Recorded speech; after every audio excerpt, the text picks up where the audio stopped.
इस राजनीतिक प्रस्ताव में कई मुद्दे शामिल हैं। खास तौर से जो वोट चोरी अभियान राहुल जी ने निकाला है और इस प्रस्ताव के संदर्भ में राहुल जी ने कहा भी कि अगले 1 महीने में mini hydrogen bomb, uranium bomb, plutonium bomb, अलग अलग बॉम्ब फोड़ने वाले हैं अलग अलग जगहों में। ये शुरुआत है। कर्नाटक के महादेवपुरा और आलंद से जुड़े हुए जो खुलासे हुए हैं, ये एक शुरुआत है। और वोट चोरी अभियान के बारे में इस प्रस्ताव में काफ़ी लंबा जिक्र है। और जो अभी अभी हमारे जो प्रभारी संगठन ने आपको बताया है कि 15 सितंबर से लेकर 15 अक्टूबर तक 5 करोड़ हस्ताक्षर का अभियान निकाला जाएगा और ये 5 करोड़ सिग्नेचर हस्ताक्षर इलेक्शन कमीशन को सौंपे जाएंगे। एक इलेक्शन कमीशन जो हमारे सवालों का जवाब नहीं दे रहा है, जो इलेक्शन कमीशन ने साजिश रची है, प्रधानमंत्री और गृह मंत्री के कठपुतली बन गए हैं, उस संदर्भ में जो हम सिग्नेचर कैंपेन चला रहे हैं, वही 5 करोड़ हस्ताक्षर हम इलेक्शन कमीशन को सौंपेंगे। इसके अलावा कूटनीति पर काफ़ी बहस हुई, प्रस्ताव में भी इसका बहुत जिक्र है। राहुल जी ने भी इस पर अपने अंतिम भाषण में कहा कि कूटनीति की विफलताएं जो हमें देखने को मिल रहा है, जो चुनौतियां हमारे सामने हैं कूटनीति को लेकर, और ये सारे दोस्त प्रधानमंत्री के हैं और दोस्तों ने ही ऐसा स्थिति पैदा कर दी है कि हमारी कूटनीति की विफलता सामने आई है। अमेरिका, चीन और कुछ ही दिन पहले हमें समाचार पढ़ने को मिला कि सऊदी अरेबिया ने भी पाकिस्तान के साथ एक सिक्योरिटी मामलों पर, सुरक्षा मामलों पर एक समझौता किया है। नेपाल, बांग्लादेश, श्रीलंका, सभी देशों को लेकर इस प्रस्ताव में जिक्र किया गया है, इस पर चर्चा की गई है।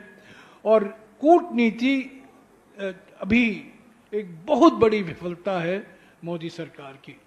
जीएसटी त्योहार मना रहे हैं। 8 साल पहले राहुल जी ने खुद कहा था कि GST good and simple tax नहीं है पर गब्बर सिंह टैक्स है। 8 साल लगे हैं। पहला धक्का हमारे अर्थव्यवस्था को नोटबंदी से मिला और दूसरा धक्का 1 जुलाई 2017 को एक गब्बर सिंह टैक्स से मिला। 8 साल से हम मांग कर रहे हैं कि इस जीएसटी में भारी मूल सुधार आने की जरूरत है। जीएसटी 2.0 लाने की जरूरत है। 8 साल बाद मजबूरी में दर काटे गए हैं, पर जब आमदनी नहीं बढ़ी है पिछले 10 सालों में, सिर्फ दर काटने से ग्राहक बाजार में नहीं आएंगे और चीजें खरीदेंगे जितना की उम्मीद हो रही है।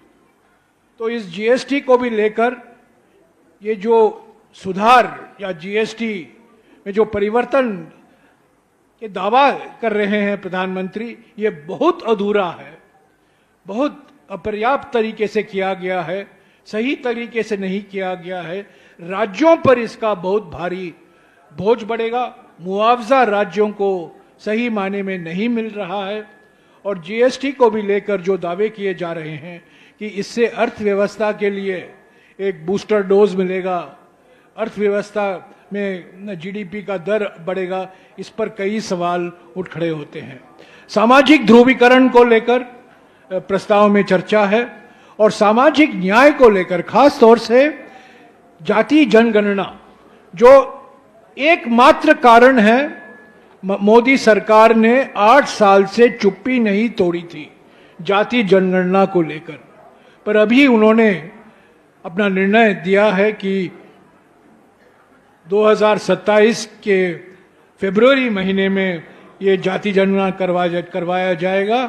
तो ये कांग्रेस पार्टी के दबाव के कारण, राहुल जी और खड़गे जी के अभियान के कारण ही हो पाया है, सामाजिक न्याय।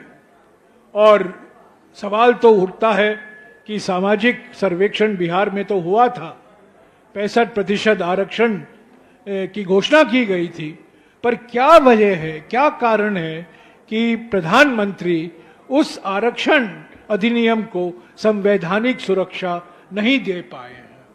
30 साल पहले कांग्रेस सरकार ने तमिलनाडु के 69% आरक्षण अधिनियम को संवैधानिक सुरक्षा दिया था, पर बिहार के 65% आरक्षण को जो हाई कोर्ट और सुप्रीम कोर्ट में रद्द किया गया था, उसको संवैधानिक सुरक्षा अभी तक प्रधानमंत्री ने नहीं दिया है, और ये डबल इंजन सरकार की विफलता है। तो आर्थिक मुद्दे हैं, राजनीतिक मुद्दे हैं, सामाजिक न्याय और सामाजिक ध्रुवीकरण के मुद्दे हैं, कूटनीति के मुद्दे हैं, ये सब आपको मिल जाएगा इस प्रस्ताव में। सर्वसम्मति से ये प्रस्ताव पारित किया गया, और इस पृष्ठभूमि तो संदर्भ तो बिहार का चुनाव है, और इसीलिए विशेष एक प्रस्ताव बिहार की जनता के नाम पर एक निवेदन किया गया है इस एक्सटेंडेड वर्किंग कमेटी के द्वारा, जो अभी आपको कन्हैया जी पढ़कर बताएंगे। शुक्रिया।